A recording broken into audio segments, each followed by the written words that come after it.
En redes sociales imágenes de su disfraz. Tras atacar a los pasajeros, este hombre incendió el vagón para intentar escapar, mientras los usuarios trataban de ponerse a salvo, incluso saltando por las ventanas. De acuerdo con medios locales, el responsable dijo que quería matar a alguien para que lo ejecutaran. El cine es considerado por muchos como la mejor forma de expresión del hombre y en nuestra época es indiscutible el impacto que ha tenido a lo largo del mundo. Bueno, esto antes de que pasara lo de la pandemia, y en algunas ocasiones ha sido demasiado grande. Y hoy en este video te voy a contar de 3 locos que se tomaron muy en serio el papel del Joker, el Guasón. ¿Cuál era el otro? ¿Qué has dicho? El Bromas, que hicieron atentados en contra de gente inocente.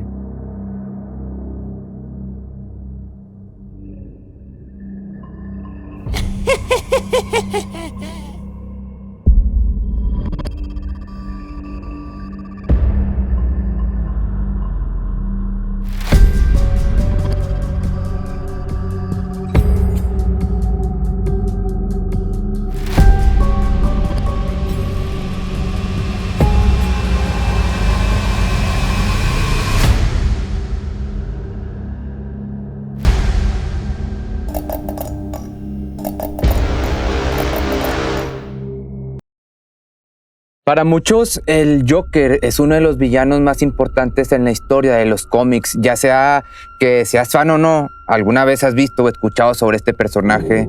Uno de los principales rasgos del Joker es su aparente locura, aunque no existe una descripción en la que se le defina como un trastorno psicológico específico. Al igual que ocurre con un psicópata, este no manifiesta empatía, conciencia ni preocupación por las consecuencias de sus acciones.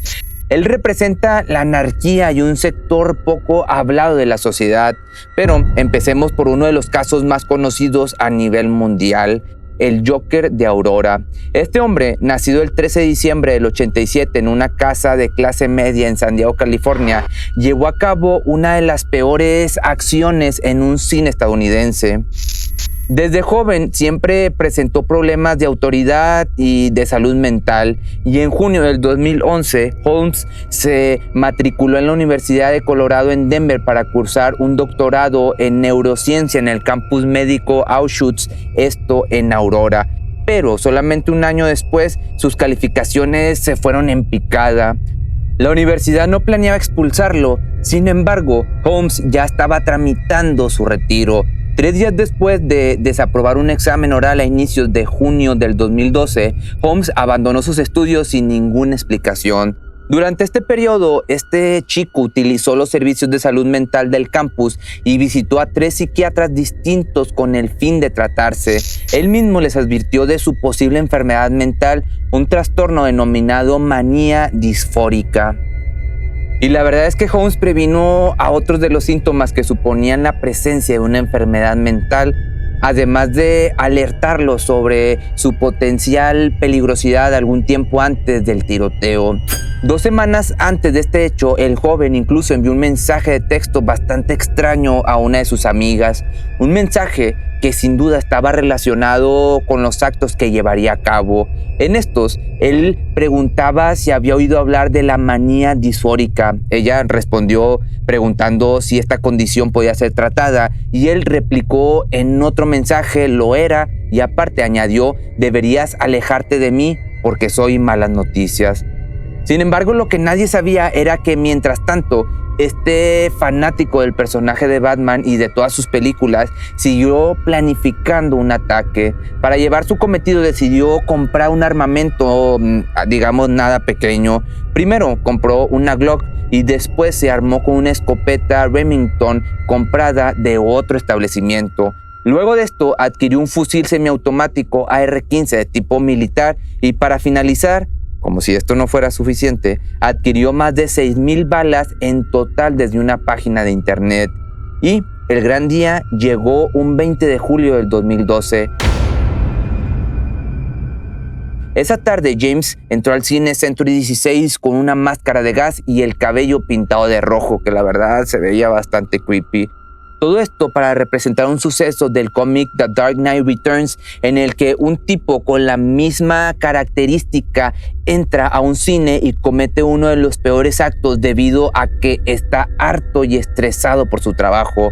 Y así fue. Holmes se dirigió a la sala donde se estaba proyectando la película The Dark Knight Rises y con toda la conciencia del mundo abrió fuego sin discreción alguna, terminando con más de 12 personas hiriendo a más de 70.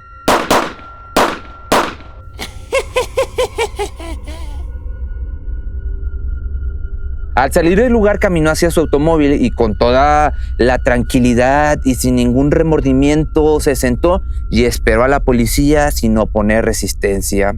Según las autoridades federales, Holmes se había teñido de rojo su pelo y se hacía llamar el Joker. Una vez detenido, este personaje contó a la policía que había instalado trampas cazabombas en su apartamento antes de dirigirse al cine. Y una vez detenido, sería condenado a 12 cadenas perpetuas y más de 3,000 años de cárcel sin derecho a la libertad condicional. Este sería uno de los peores crímenes cometidos en la ciudad de Aurora y uno que demuestra hasta dónde pueden llegar las personas con tal de idolatrar a un personaje, pero lamentablemente este no sería el último ni menos el único. Y aquí te va el siguiente caso, el segundo loco, que este es todavía peor si tomamos en cuenta la naturaleza del hecho. Kim de Gelder, un hombre belga de 20 años proveniente de Sinai, entró a la guardería El País de las Fábulas armado con un cuchillo y comenzó a atacar a los presentes. Y lo peor es que su principal objetivo, pues sí, eran los menores de edad. Al entrar a un cuarto empezó a atacar a estos pequeños para luego subir al segundo piso y seguir con su plan. El hombre fue visto portando maquillaje blanco y negro, además de que el cabello tenía nuevamente, como en el anterior, un ligero color rojo, muy parecido al villano principal de la saga de Batman.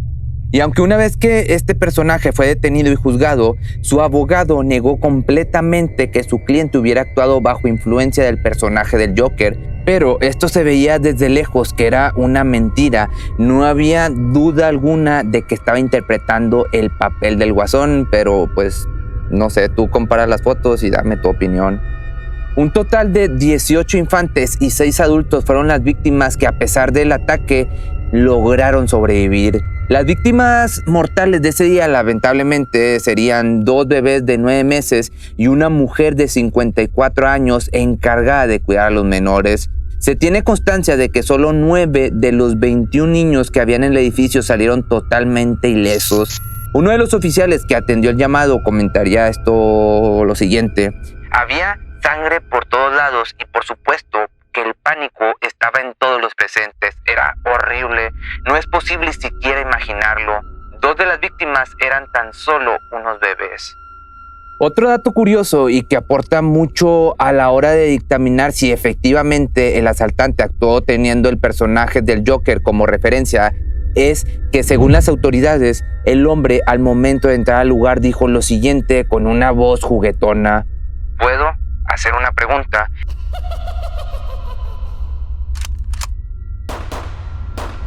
Los abogados del acusado argumentaron que padecía de esquizofrenia y por lo tanto no podría hacerse totalmente responsable por sus actos, pero afortunadamente el 22 de marzo del 2013 un jurado lo declaró totalmente competente de sus actos y sería sentenciado y encarcelado a cadena perpetua. Pero como te comenté al principio de este segundo caso, este fue sin duda uno de los peores crímenes cometidos en el conocido y pacífico país de Bélgica. Nada volvería a ser como antes después de aquel día. Pero para terminar, déjame ahora te cuento sobre un caso bastante reciente que tiene muy poco de haber ocurrido. Este tercer suceso es el conocido como el Joker japonés. Un hombre de 24 años portando vestimenta de este personaje atacó a los personajes de una línea de tren en la ciudad de Tokio, hiriendo a 17 personas mientras muchos asistentes se dirigían al centro de la ciudad para las fiestas de Halloween. Este ataque ocurrió en la línea expresa Keio con destino a Shinjuku, la estación de tren más transitada del mundo, y esto sucedió alrededor de las 8 de la noche. Los informes de los medios japoneses relataron que este personaje, además de herir a varios pasajeros con un cuchillo, provocó un incendio en uno de los vagones del tren. Los medios locales informaron más tarde que el sospechoso confesó ante las autoridades que quería acabar con gente para poder ser condenado a muerte. La verdad es que en aquel momento más de uno creyó que se trataba simplemente de un truco de Halloween. Esto debido a que la inseguridad en Japón nunca ha sido un problema muy grande a comparación de otros países. Una de las razones por la cual Japón es un país tan seguro es porque tiene estrictas leyes sobre las armas y son muy selectivos a la hora de dictaminar quiénes pueden portarlas. Como se puede ver en esta lista, el cine en específico nos ha dado muy buenos personajes y muy buenos momentos debido a sus grandes historias, pero también ha hecho que algunos locos inevitablemente no puedan distinguir entre lo que es ficción y lo que es realidad. Y algunos han llevado este acto al extremo con unas consecuencias desastrosas. Y, por cierto, si no te incluí en esta lista, ¿cómo se llama el personaje? Heath Ledger, pero ya hice un video de esta persona hace como un año para que te eches un clavado y ahí lo busques si estás interesado. Y nos vemos en el próximo misterio.